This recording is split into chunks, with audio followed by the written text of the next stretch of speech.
order at 7:01. And who's got a flag? Kathy, do you have your little flag? Oh, Bob's got a flag. Bob's got a flag, so please join me in the pledge. Kathy's got a flag. We have a couple of flags.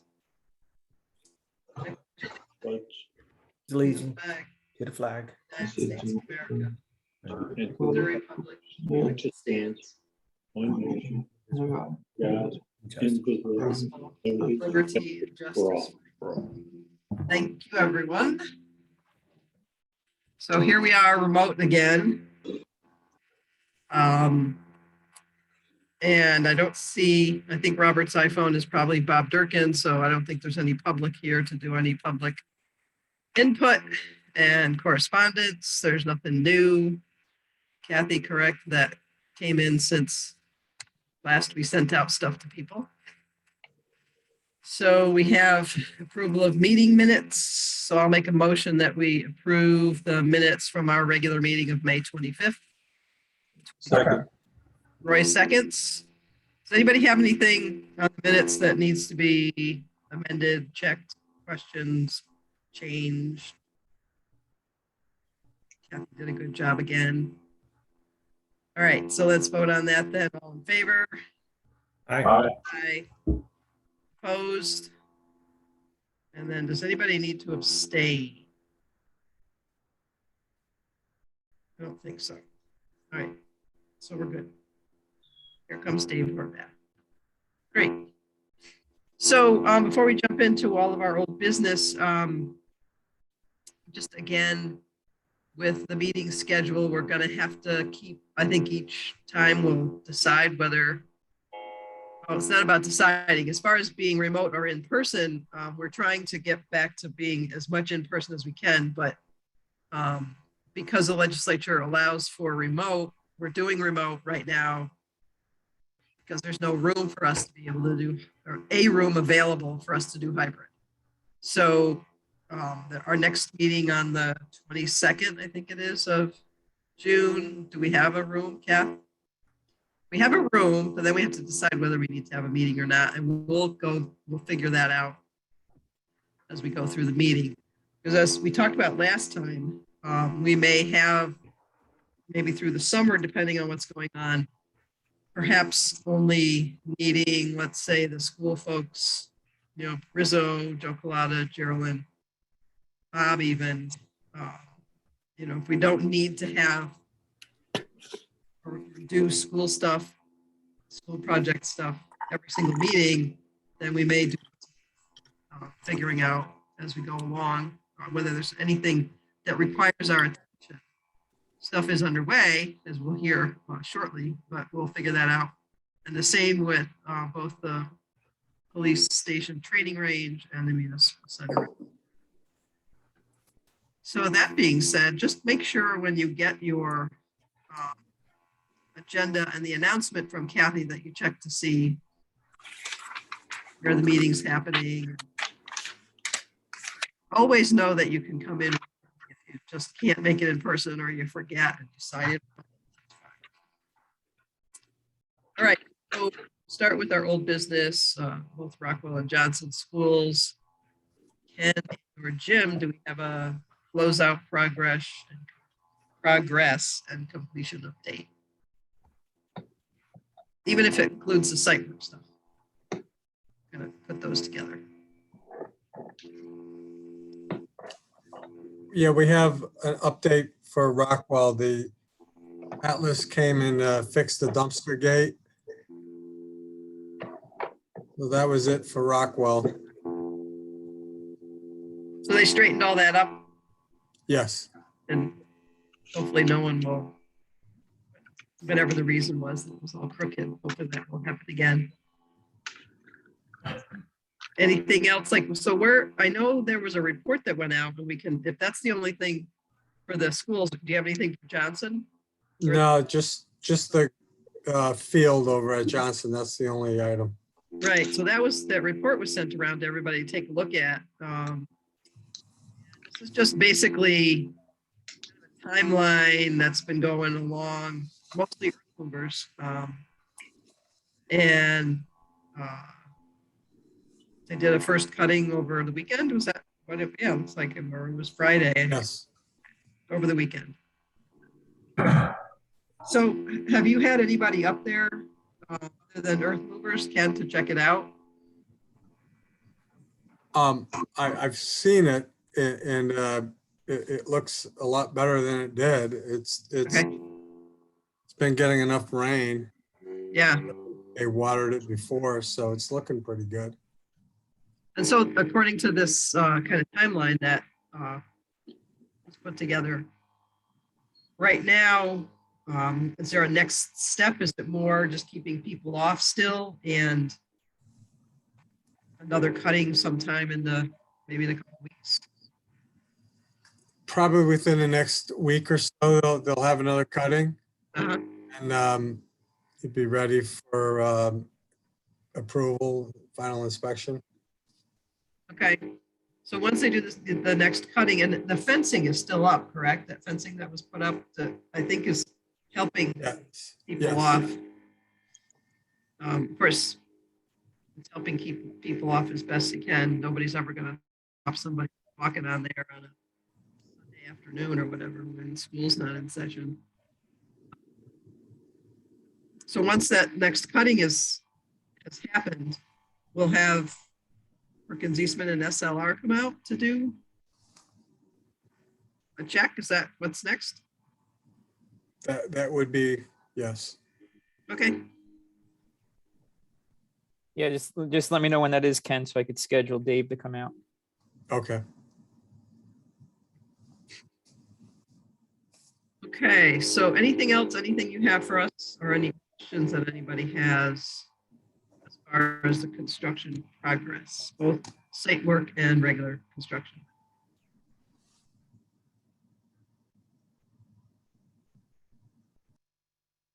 I haven't had a chance to go up and look at the field recently. I don't know if anybody else has.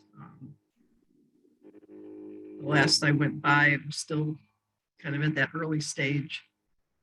So really, it was probably back the end of April, the end of April. Yep. Same with me. Yeah. I'll have to I get- went by the other day. It didn't look too bad, but it's getting there. Who said that? David, Okay. All right. So the next thing, and again, any other questions for Ken or Jim on construction progress, et cetera? Nope. So then the PCO request that we received from Rizzo, which we started to discuss during last meeting. I spent more time going through the documentation, and I also, Kathy was able to find the recordings of the meetings, which I listened to. And Geraldine did too. I don't know if Geraldine had the same problem with all the shuffling papers through the whole thing, so it was hard to hear. You had to keep adjusting the volume.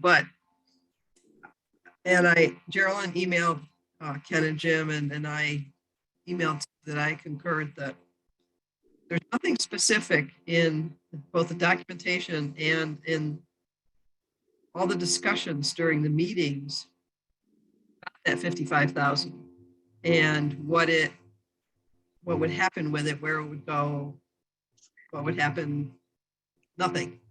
So I don't know, Ken and Jim, if you were able to put anything more together for us. Might have been too short notice, but in my email, I specifically asked,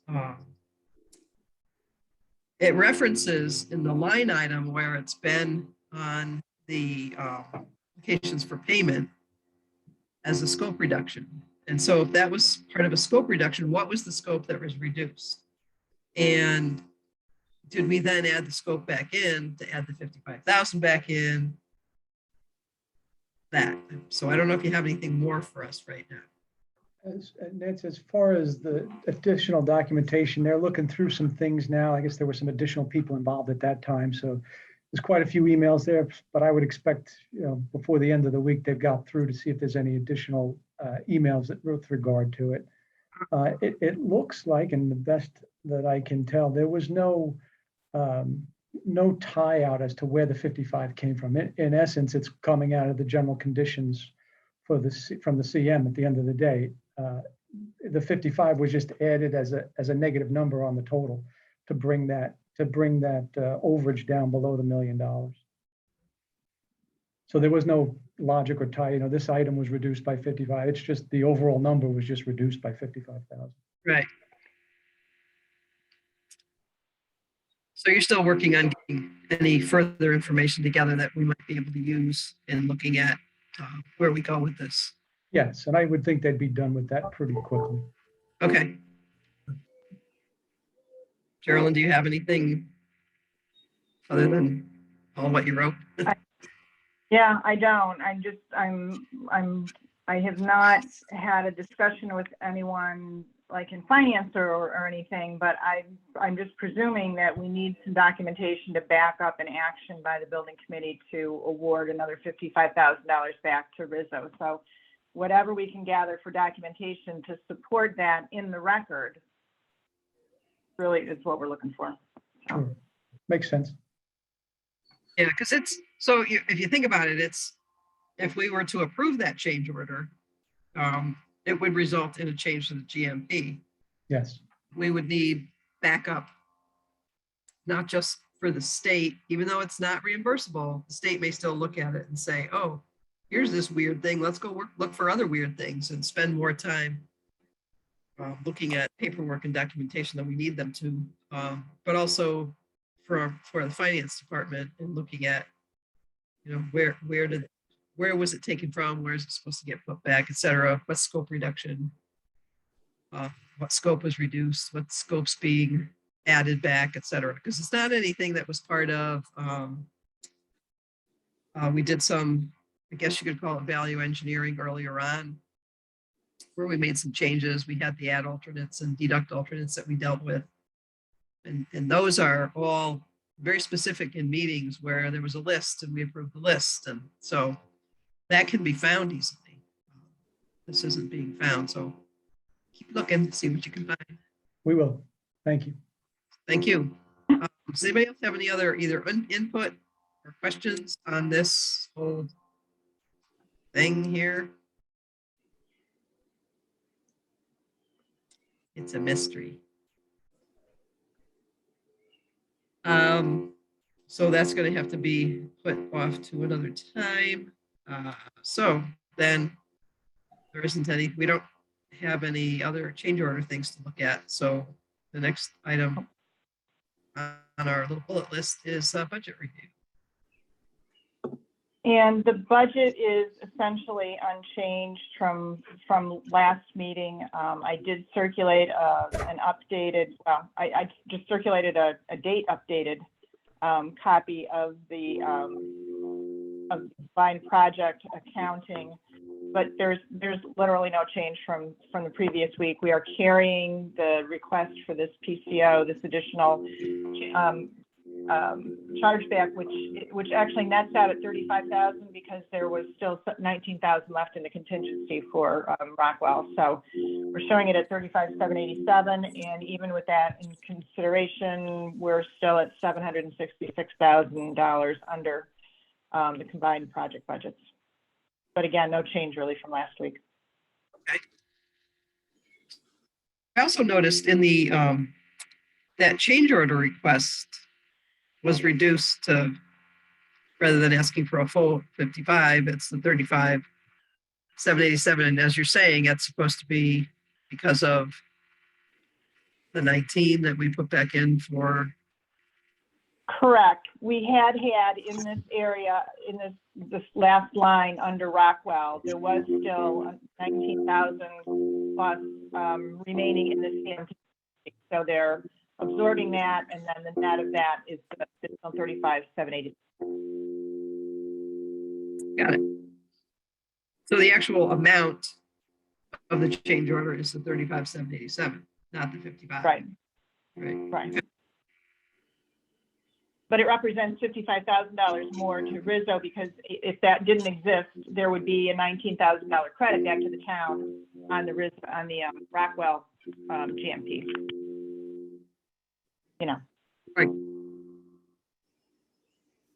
So rid of the budget. I don't know whether we ought to discuss like what's the need for the 55K change order. That's not that everybody doesn't need more money, but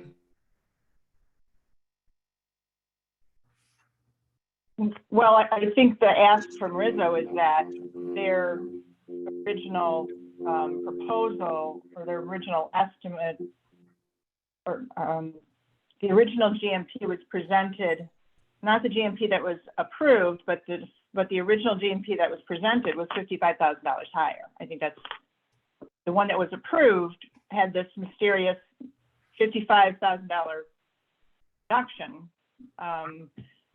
And that's, so I think that's part of the question is, yeah, how do we back that up? yeah. Anybody else have any other questions or observations on any of the budget stuff?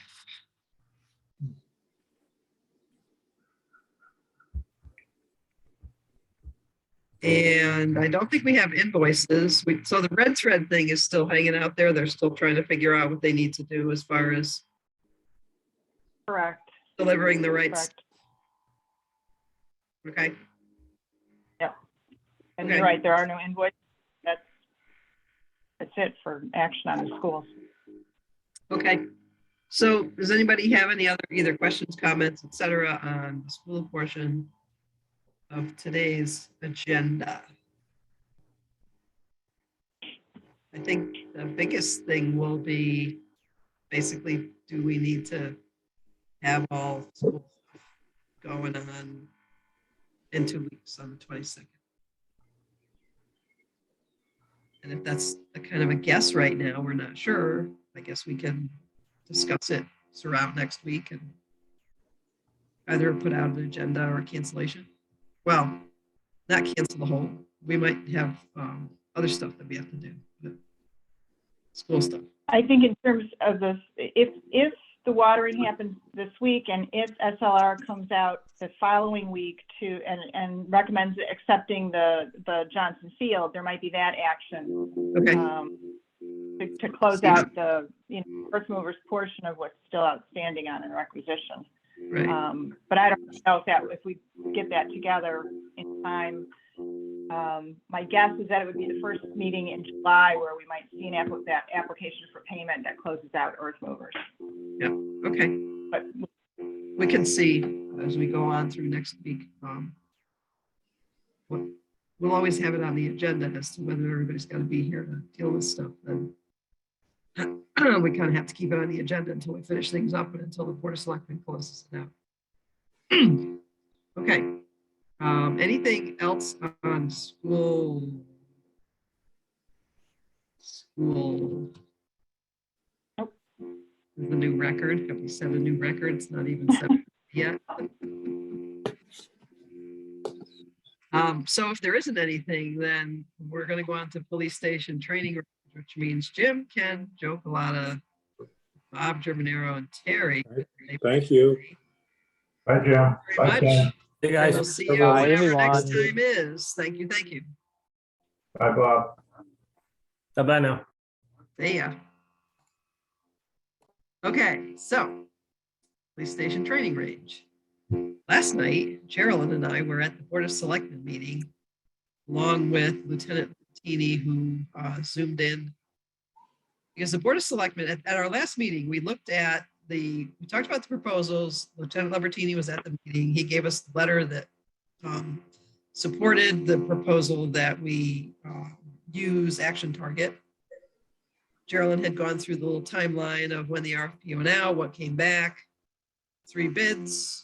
1 wasn't complete, so we couldn't use it. The other 2 were vetted by both Geraldine and Lieutenant Lambertini. And even though the Spire ranges amount was less than Action Target, the overwhelming feeling was that we go with Action Target for lots of different reasons. We as a commission did not vote to put that to the Board of Selectmen because we still didn't have the rest of the construction costs, which is the way we usually do things. However, I think we were all pretty much in favor with all of the input that we got from both Geraldine and Lieutenant Libertini. In the meantime, the Board of Selectmen asked us to come and give them the information that we had so far. So we did. They couldn't take any action either because we still don't have complete costs of the big piece that's, well, big or small piece, because it's a smaller amount. That's missing are what are the actual construction costs aside from procuring the target equipment and having that installed. So basically all of the electrical, mechanical, plumbing, anything like that needs to go in, the smaller HVAC systems that are going to be part of what's running when the larger system isn't running, busting down the temporary block to get a forklift through it and then putting it all back up and then painting it because there's buckets of paint there that's ready for that and more. So we did talk about it, and it was, I don't know, I'm more confused than ever, but I kind of was sticking with the way we've always done it, where we get all the costs together and then that's approved, which is kind of where we are now.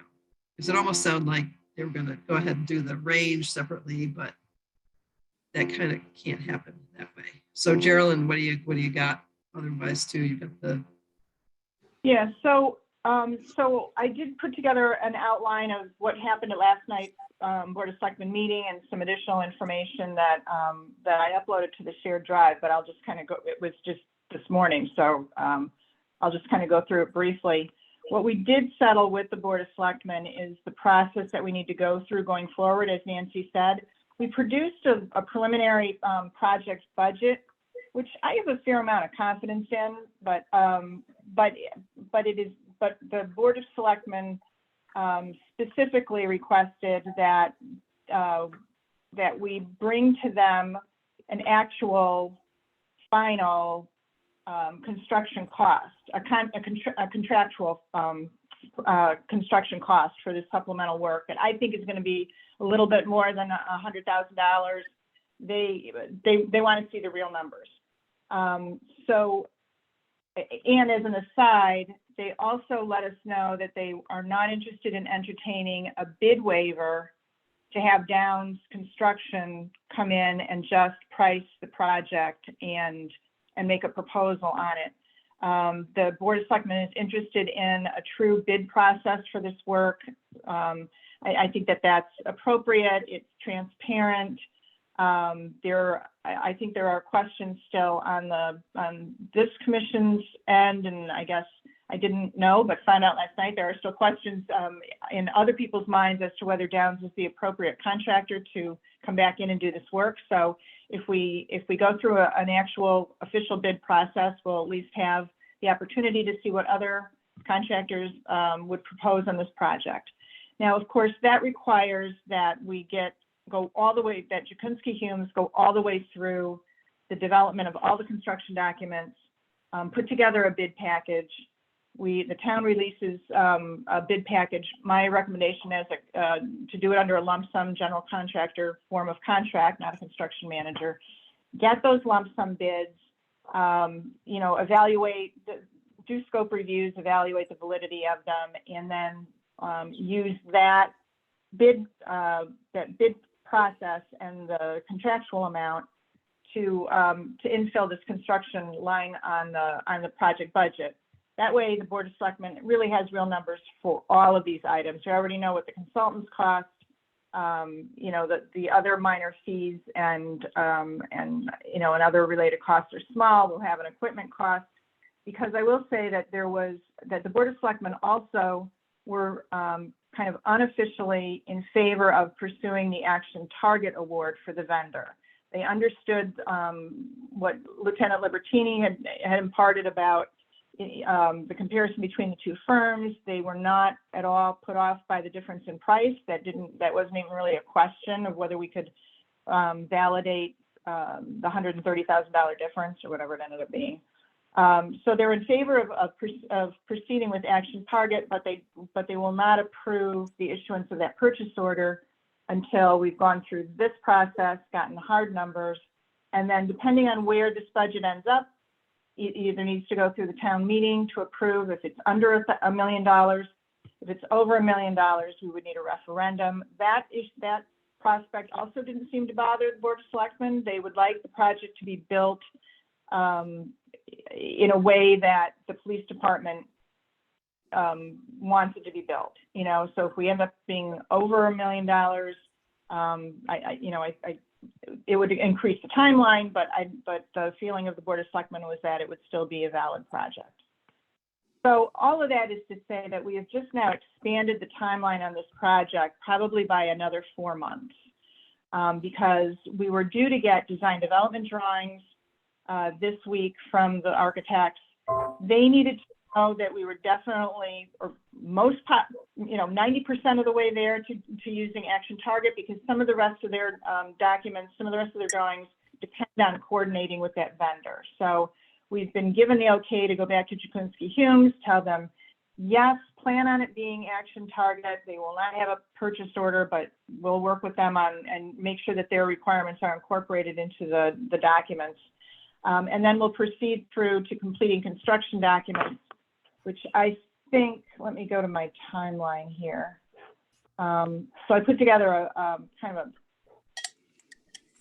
perspective timeline here on the rest of the project. So if we can get construction documents within the next 4 weeks, and then it'll take a week or two to actually create the bid packages, release packages for bidding towards the end of July, give contractors a 4-week bid period. We'll hold a pre-bid conference at the police department.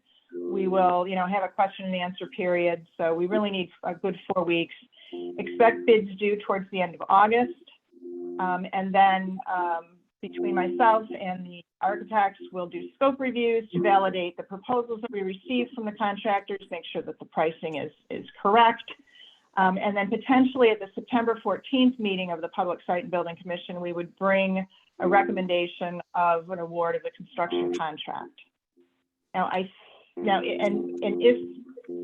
the PSBC said, yes, this is what we're going to recommend to the town, I think at that point that there's a town meeting,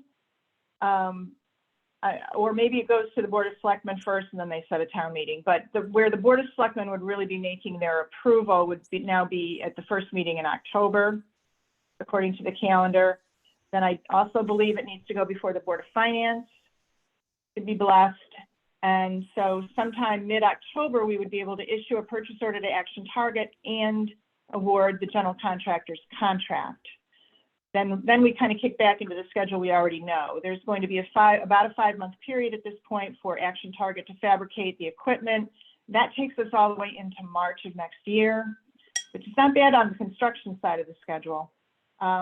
There's about 3 weeks of construction before the equipment is installed. Then they have a 4-week installation period. Then there's more construction that happens after the equipment is installed. We're looking at probably early to mid-May, then completion and occupancy date of the firing range. So this takes us about 5 or 6 months further out than we had originally assumed. But this is the process that the Board of Selectmen has laid down. So, go ahead, David. Carolyn, do you think this schedule incorporates the kind of supply chain delays that everyone in the world is seeing? So in terms of the Action Target part, they say yes. They typically, prior to the current supply chain issue, they had been using 3.5 to 4 months for fabrication of their equipment, or to fabrication and delivery. So they've extended that to 5 months. I do think that there is an ongoing risk in speaking with Action Target, not so much for their firing range equipment portion, but for the mechanical equipment portion. They cannot predict whether that equipment will take even longer than the 5 months. They certainly said that they would work with us, and perhaps there would be a change in manufacturer or something. But for right now, it is still 5 months. But I think that that's the big risk, is still the supply chain on the mechanical equipment. And I already know from Action Target that they are expecting, and for sure if we're out here to not issue a purchase order until October, there will definitely be a price increase, they said, on the mechanical equipment. So they will They will do everything they can to hold the firing range equipment price, but they can't make any guarantee on the HVAC system. So So maybe we ought to have Answer a, so maybe we should have a contingency line for a month or two at the bottom end. So no one's, and I did that, yes. So when I did this original budget, it was with the understanding that, oh, we know the bid price on the Action Target equipment. We know everybody else's price. We only need a contingency sort of on the construction end. But I would agree with you, yes, that we're going to go back and rebuild in a total project contingency of 10% rather than just a kind of a soft cost contingency of 10%. I'm just wondering if it might be more than that. John, what do you think? Because I know I'm unable to get equipment that I need quickly and the price is getting exponentially higher. So I'll say this, one manufacturer that we deal with, we had 2 increases of 5%. And last week we got an increase of 15%. Wow. So that's Yeah. 25% in 6 months. Wow. which is huge because there's, year to year, back before supply chain issues, et cetera, year to year, you would often see a 4 to 5% Yeah. in construction costs general over the, materials, labor, et cetera, et cetera. And that's huge. And that's something that was brought up briefly to the board of selectmen last night. And I'm not sure if that's going to make a difference to get them to try to do something to move it along more quickly. However, having, I will say this, I Yeah, go don't ahead. know if the town would entertain it. We're changing our template a little bit, and what we're doing now is we're pre-buying our equipment and arranging with the equipment manufacturer that the warranty doesn't start until the equipment is started by a factory startup. Yep. What that does is ensure, your unit, it's a 25-ton unit for this range. That unit would sit at the rigger's yard until you're ready to construct the range. That requires a little understanding of people that may not understand the building process. But that template for us is new, but it's going to be carried out on every project we're doing moving forward.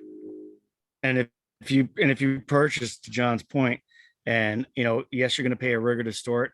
Maybe is there a place in town we can store it for free? I don't know, but I agree with John 100% that if we can do a kind of a pre-purchase and save, 10-15% up front just on the mechanical equipment, it's going to save you quite a bundle in the end.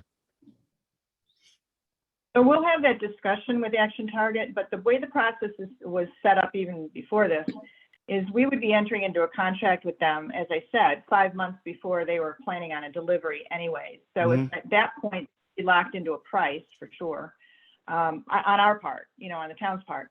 And any change in that availability or that schedule to deliver might come into play, but would have to be absorbed by them. But if we can save some money by working with them on storing or procuring, having them procure early, and if the mechanical equipment could come ahead of the firing range equipment, we would certainly want to work with them on that. Or because our mechanical equipment is kind of a standalone outside the building, if there's a way that they could deliver, even if it's not connected, maybe it's connected to the gas but not connected to the building. We can work with them on a sequencing issue when we know more about it. well, an Action Target may already pre-buy equipment, knowing what's happening. It may not be Sure. there wherever they store it before it comes here. Yeah. So that could be worth checking into, so that we don't, obviously if we're purchasing what they're speccing, it would have to go through them to. So to avoid any extra cost, what I would recommend, if you could work it out with, Chief Pugner, is a 25-ton unit is not that big. It would take up 2 parking spaces. Leave the equipment behind the police station. This way it's secure. It's behind the gate. Nobody's going back there. There's cameras back there. I will just warn everybody. We just have to think a little different. That's all. You know, because nobody wants to hear this, but if, once you order the piece of equipment, it's happened to us already.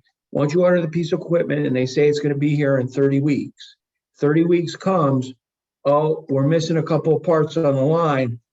And guess what? Everybody else is gonna be disappointed because now we had an expected May 22nd of 23 finishing the project, but the biggest piece of equipment that we need is not here.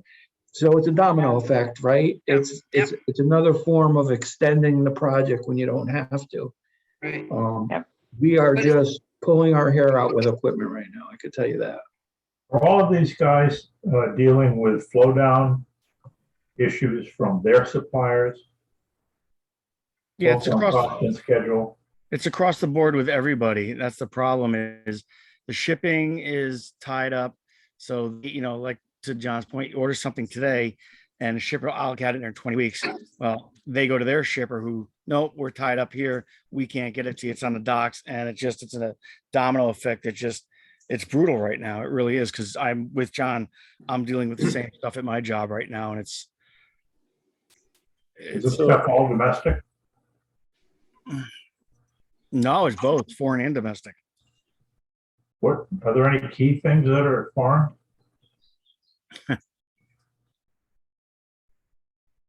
So, hey, Nancy. Yeah. I have a question for you. And it seems from what you were saying that the Board of Selectmen is not in, I'm going to say, maybe I'm assuming the wrong thing, a particular rush per se to let it go the natural steps through. And I was just looking at this and such as in the municipal center, it seems to me that this project, because it doesn't involve a lot of extra constructions items there, with the exception of the Target people, which is a separate contract, it seems to me that this might be a perfect candidate to use a company such as that Gordian that we were looking at the municipal center.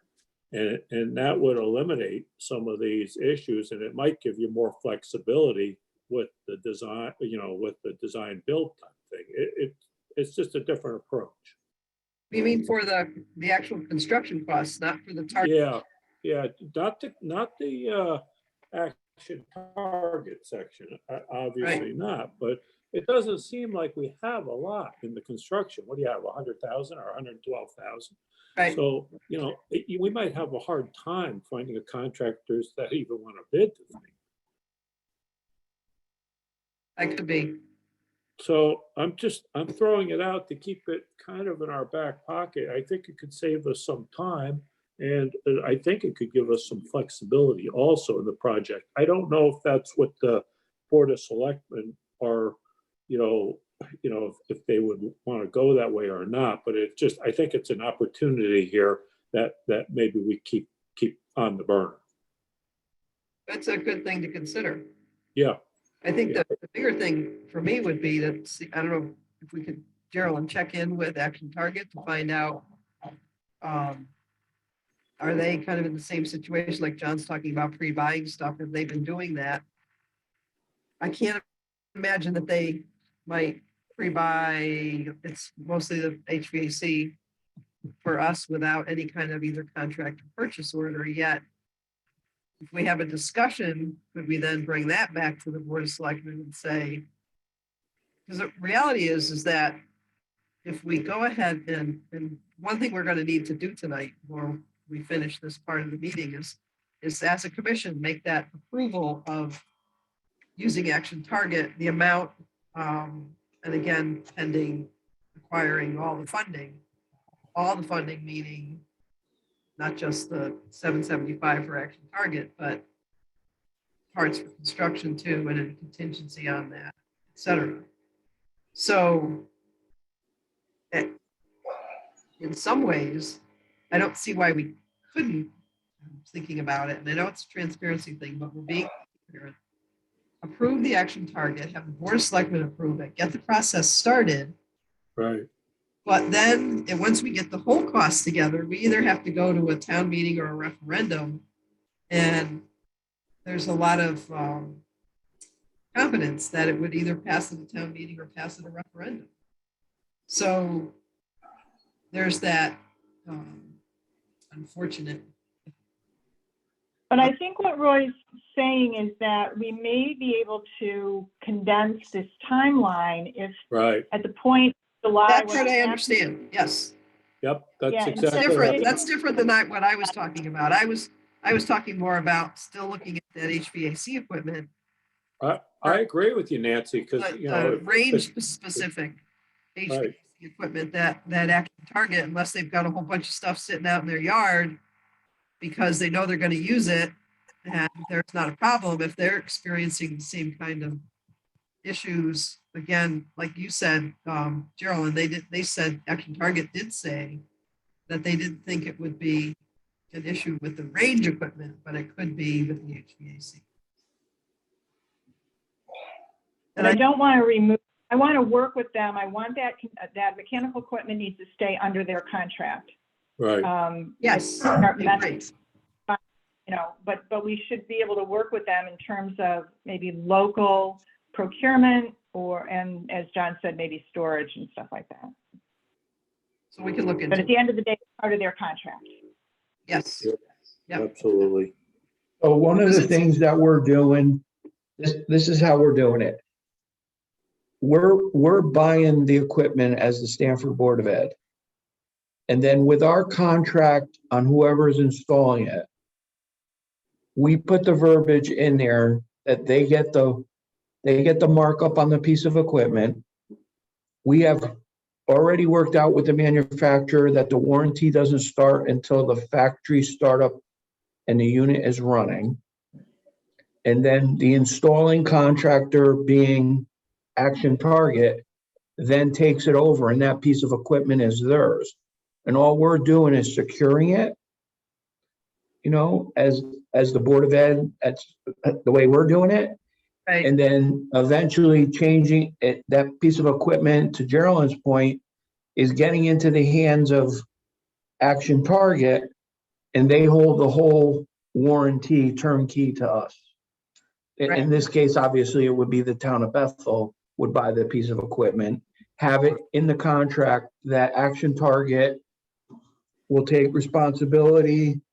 And, you know, they make a markup, it's no secret.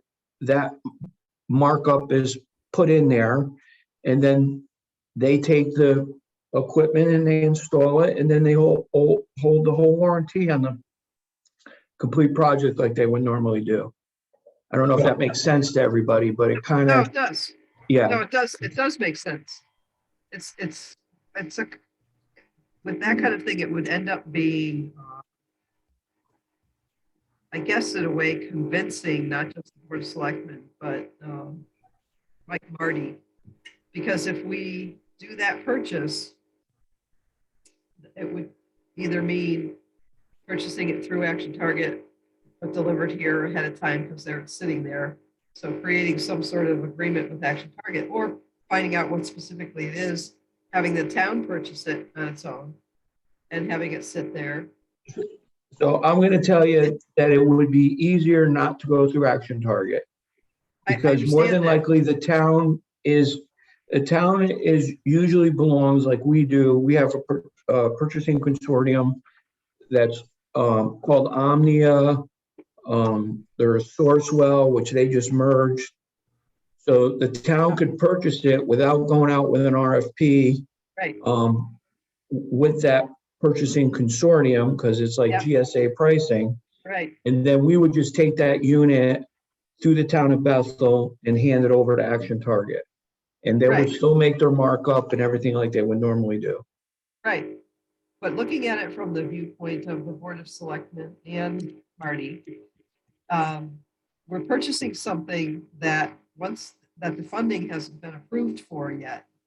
And if for some reason the funding doesn't get approved, then we got this piece of equipment sitting there. So I think we need to look into this and see, is there a way to do it that everybody feels comfortable with? Right, But you're gonna know the funding, right? Well, You're we gonna know know the funding because you're gonna, like Roy's point, you're gonna get the funding, you're gonna shorten the funding. You're gonna shorten the definition and get the funding amount, right? By the same people that are doing the town hall project. So you're gonna have the final numbers sooner.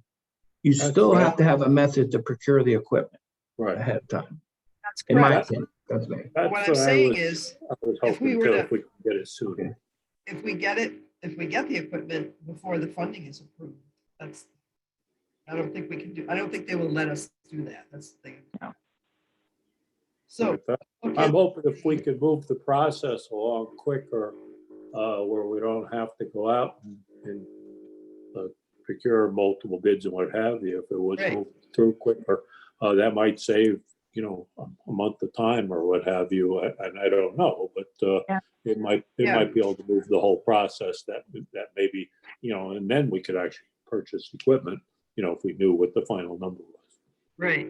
So Yep. Geraldine, in your timeline here that you're looking at, where you have you're putting everything out to the bid packages out and doing it in a way where we've hired a general contractor and there's no RFP, there's just individual bid packages that go out by the general contractor, or do we hire a general contractor, or who's the general? No, one bid, we're asking general contractors to give us one price on the completed Everything. construction document. Great. So potentially, sometime in mid to late July, we would have a package of documents that Gordian could look at if the town were amenable to just handing that piece of the project over to them. Yeah, Then they would be putting together a price, much like Right. we were thinking we were going to put down for, right? It would be a Right. negotiated contract, right, Right. which could potentially reduce that timeline by at least 4 weeks, maybe more, maybe a little bit more, so that instead of September, where the PSCC is approving this award, they might be doing it in August and bringing it to the Board of Selectmen earlier. So Yeah. that would be the time savings of going with Gordian. okay, That's what I was thinking. Yep. Thank you.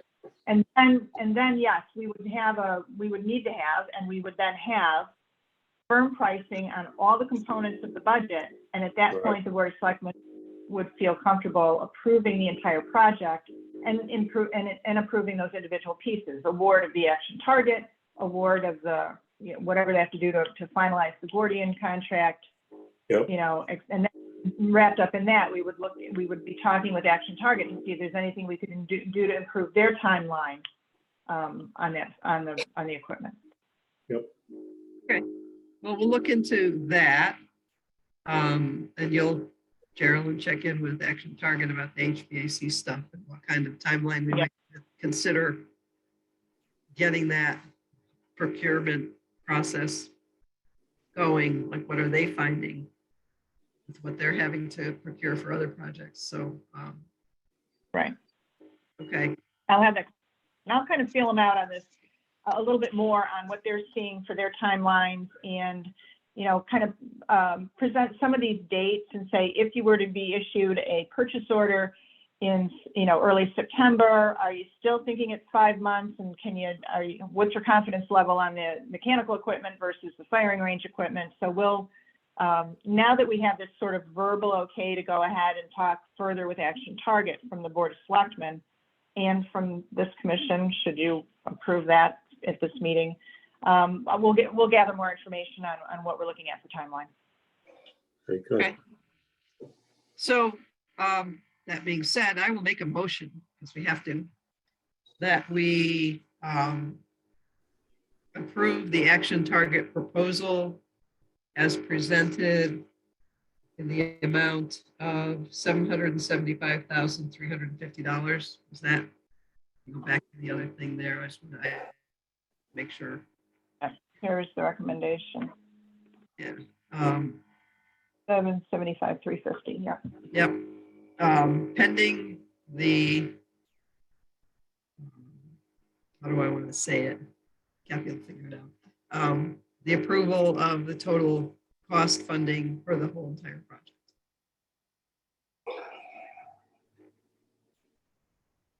That's my, Second that. all right, thanks, Roy.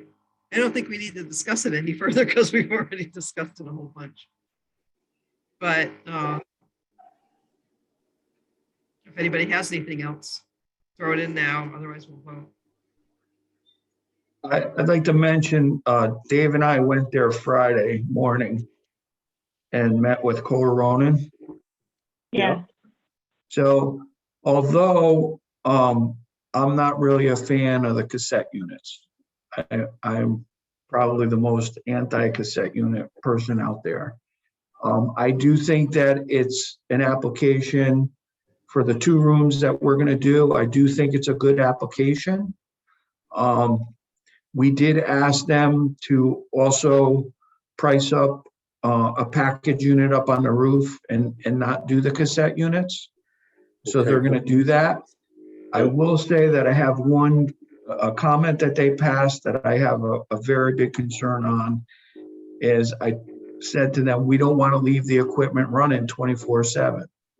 You know, we don't, to maintain an occupied set point in the 2 breakout rooms, I'll call it, where for the firing range that are completed with the windows and they're painted in their ceilings. Either do we want to do that with the firing range?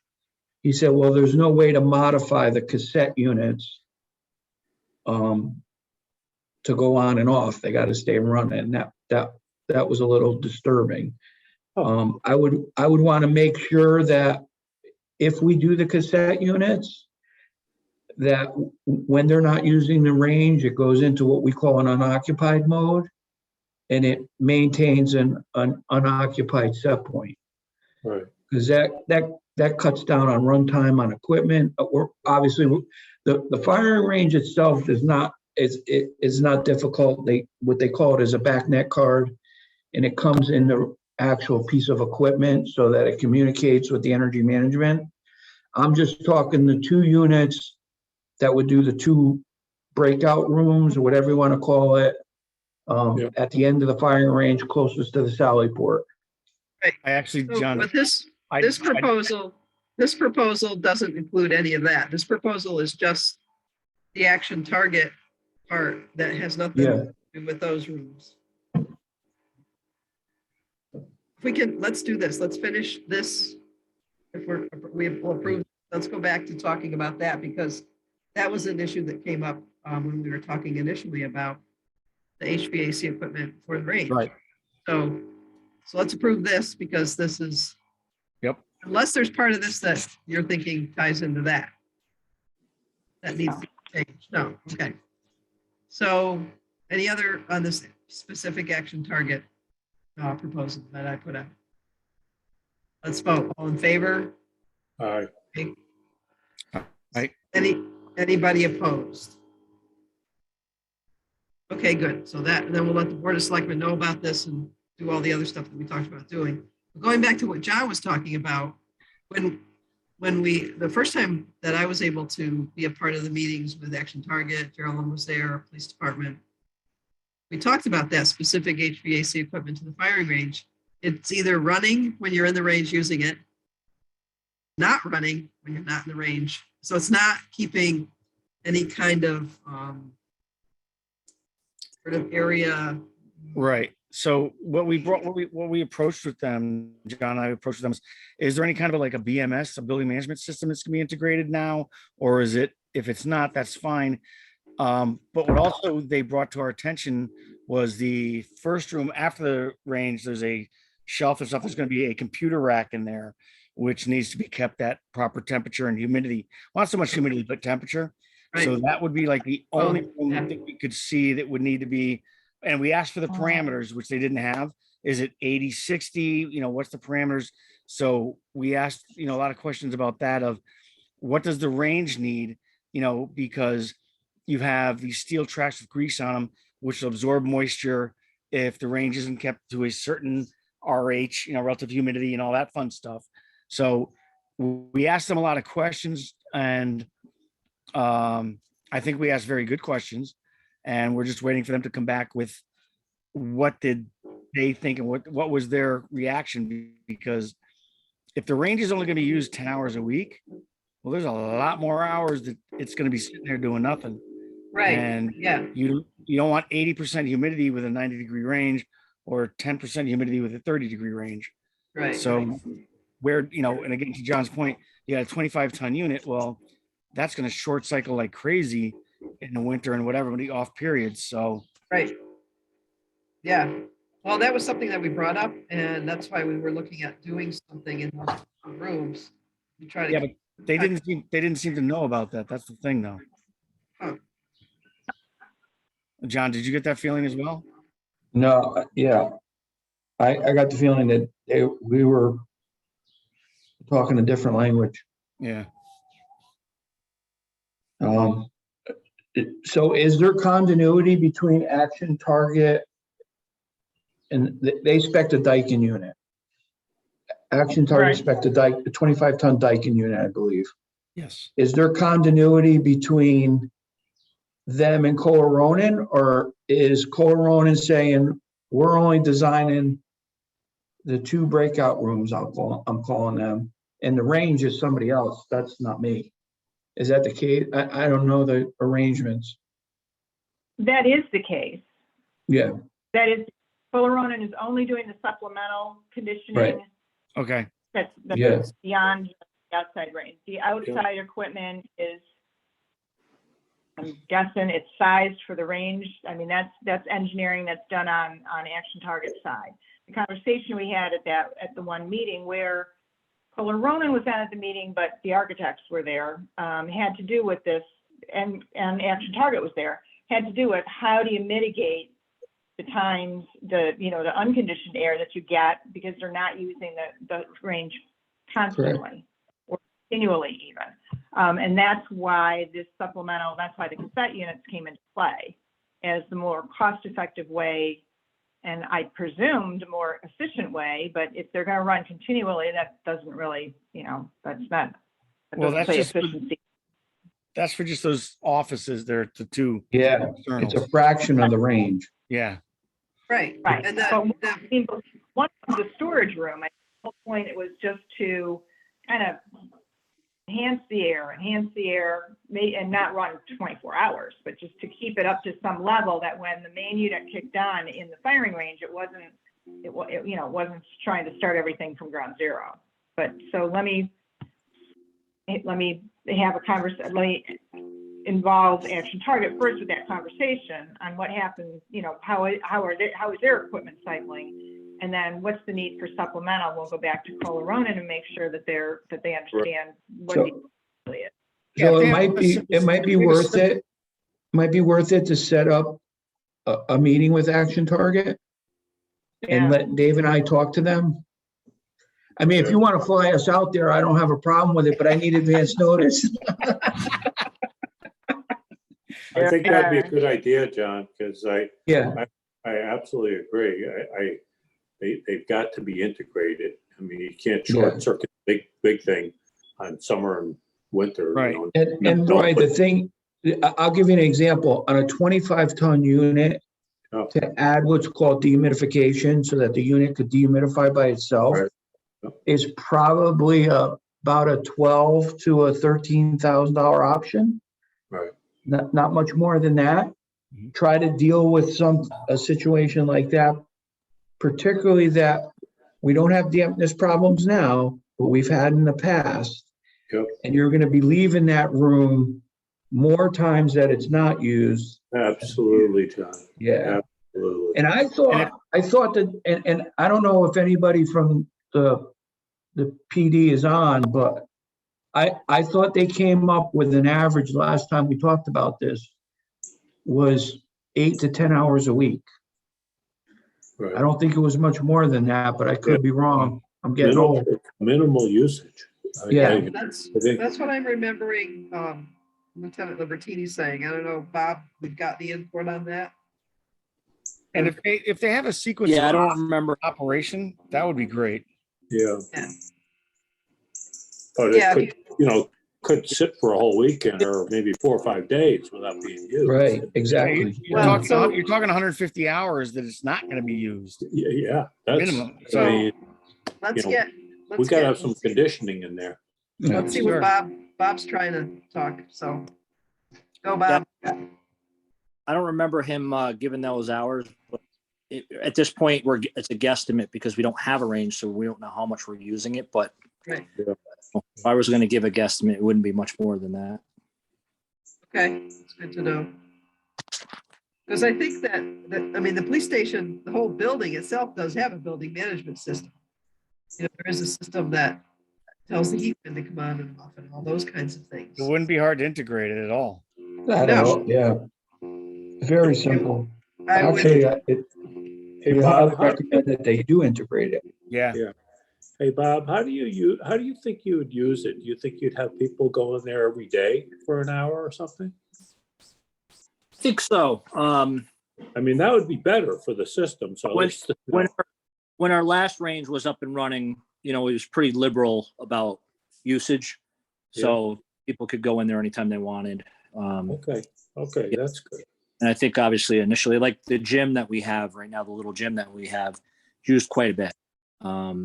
Obviously it was hard to gauge how much it would be used because we didn't have one in the last one, but Right. yeah, good heart, 10 or 15 people that are in there all the time. So. Good. you think you'd find that with the range, you have your obvious things that you need to do to keep your certifications in place, et cetera. But because it's available, would you be able to use it? And do you think it would be used more frequently?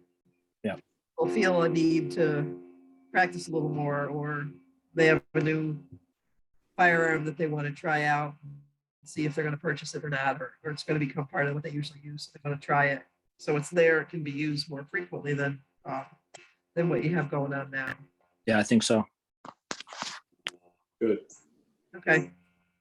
So we need to look into the procurement of HVAC systems, and especially the larger one through Action Target.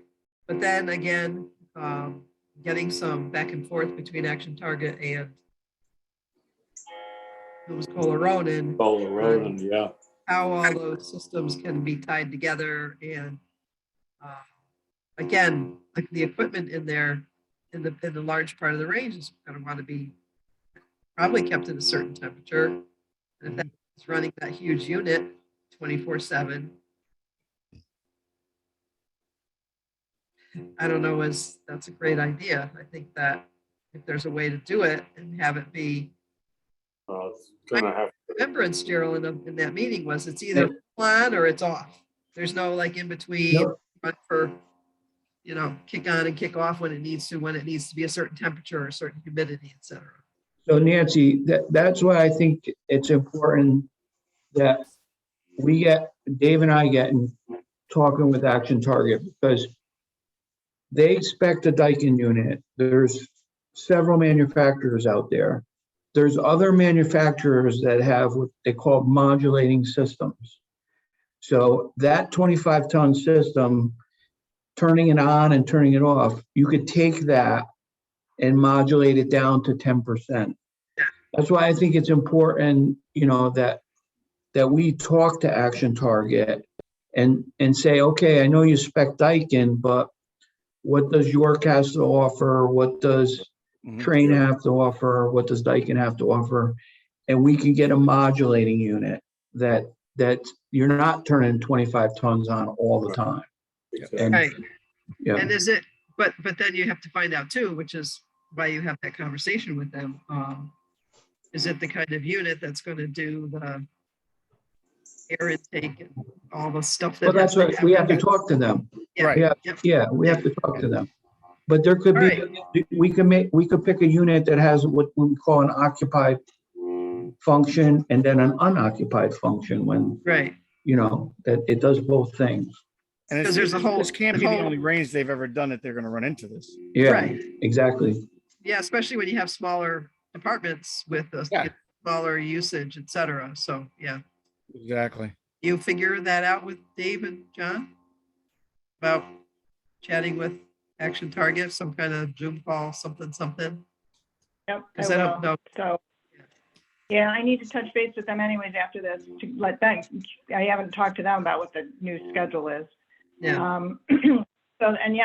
So we'll set up a call with them and their engineers to understand what they're proposing at this point and make sure it Right. integrates with the actual space we're using and the use of the space. Right. Okay. Something else. Great. All right, John, road trip. But, You really, aren't they in Utah? You're muted, John. They are. I like JetBlue. You want to go He's a to, local guy. you want to go to Utah? Yeah. Because I don't, the fellow that was here at the meeting, I think he was in the area for a whole bunch of different things, but he's not here all the time. So I think it'd definitely be either phone call or Zoom meeting. Yeah. Or virtual, something they use. So we'll figure that out. All right, that's because that's been a concern of mine, is knowing what that space can be like. And we know we need the ventilation part of it, or it has to be a certain type of ventilation that happens while the range is being used, while firing is happening, et cetera. Well, the other thing too is, you got to think about too, is you don't want the air filtration system getting damp, because then you're going to start growing fungus and fungus and all that fun Right, stuff. right, So, right. There's so much to play into this that, leaving it it's better to run it than not to run it, but your cost of running it is going to be obviously through the roof. Right. And I don't know whether they're assuming that we're going to just run it all the time, because we did talk about this at the meeting, saying, no, we don't want to run it all the time. Right. So have they taken into consideration? We need to have those questions. So, great. Well, if they're a local company, they've got to know that small Well, they're towns not. don't. They're not local. They're in Utah. Well, I mean, you know what I mean, though. But like, they're like, worked the all, deal was, yeah, the deal all was over the small town. country and all over the world. So yeah, large range, small ranges, etc. I think it's a matter of confirming all of these assumptions and applications, because this is not their first installation Right. at a small, non-continually used, venue. So I think we just have to get the information, satisfy all the questions that we have on the town side, on your side, and make sure that the engineers that we're hiring, understand what's going on too, so that the systems are not fighting each other. Yeah, they've got to have some kind of a procedure that they know is going to work for a small area. Yeah. Yeah. Yep. Okay, so we do not have invoices, correct? Nope. That's it. So unless anybody has any other questions or input on the training range, we probably have stuff to deal with in 2 weeks with the training range, I'm thinking. Well, at least hopefully we'll have answers to some of these questions, but in the Yeah. sequence of events, still going to be in the middle of construction documents with the architects, so we won't be at a point to be approving any, even to move ahead to bidding. We might have information on whether Gordian is appropriate Right. versus additional bid package, and then we'll try and have these answers on the HVAC system. So Okay. At least some reporting. Yeah. All right. Well, and it can be a short meeting if that's the case. Yeah. So I think we're done with police station training range stuff. Bob Durkin, thanks so much for being here. thank you. We got to do a little Bob.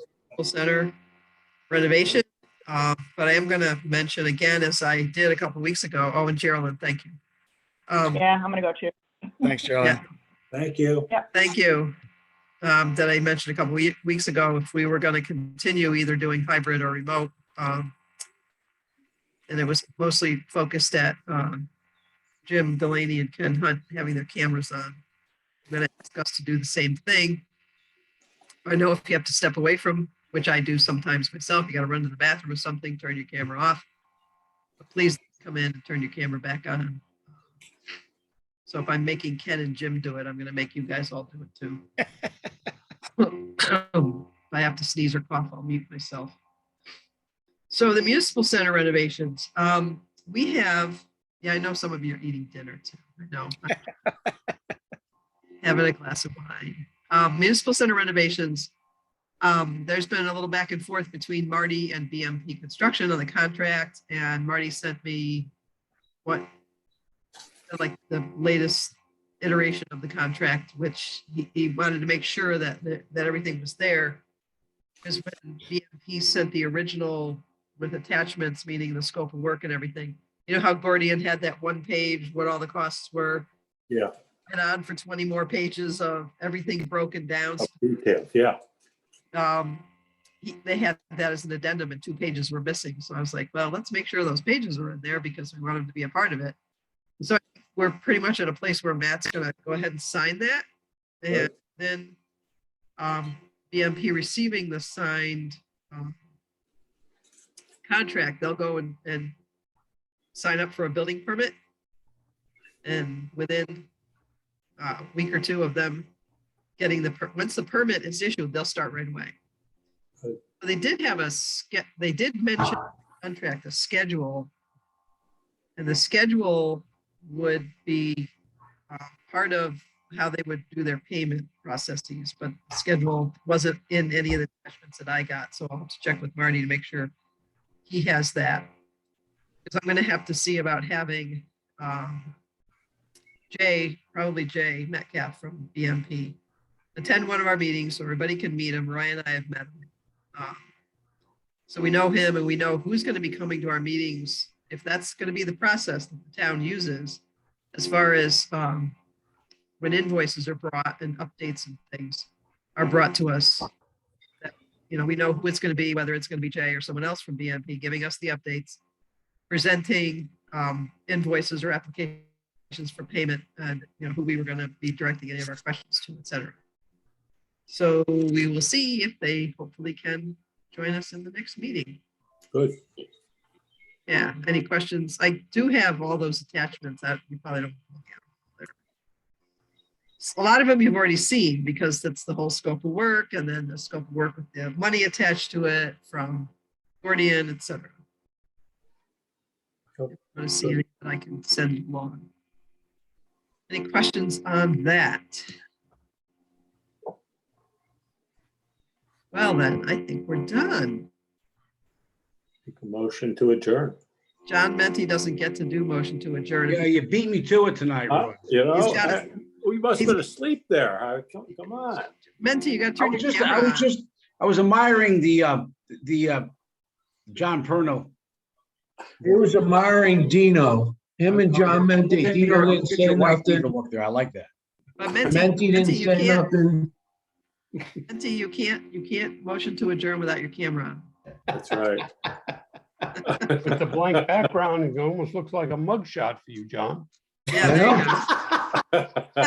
It is. You guys didn't hear, I got arrested.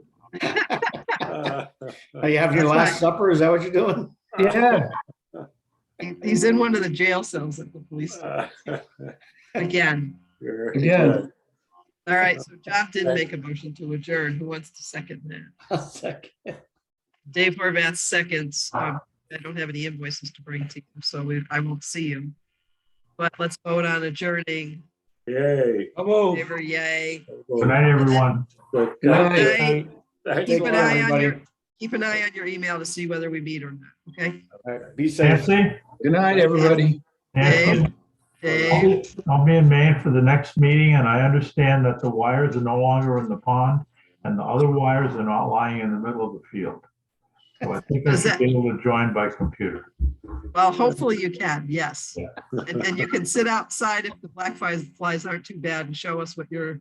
Well, turn the screen so that you can look out over the islands and the water. That sounds like. That sounds great. High tide. Yeah. Sounds good. God bless, Dave. Sounds Thank great. you. Thanks a All lot. right. Good night, everybody. Bye-bye.